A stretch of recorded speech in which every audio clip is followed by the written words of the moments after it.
Kuya, yun po. Magkano po upa nyo dito sa Abu Dhabi? Siguro mga 32,000. Tapos pwede po bumisita? Bakit? Baka makita namin bahay nyo. Sige po.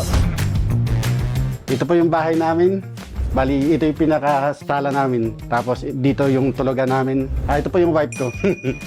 So, ito yung mga gamit ko sa mga pagpipinta. Bali, ito yung si Sheikh Mohammed. Isa to sa mga ginawan kong portrait para sa exhibit sa Dubai. Bali, ako rin ang nag-design nito.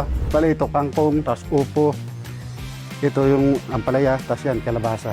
Kuya, taga saan po sa Pilipinas? Sa Romblon po, So, gano'ng katagal na po dito sa Abu Dhabi? mga 10 taon na rin. So, kuya, anong nagustuhan niya sa buhay sa Abu Dhabi? Dito, maraming opportunity. Katulad ng nakakuha ako ng Golden Visa. Bukod na rin doon sa mga parangal na nakuha ko sa mga painting competition dito.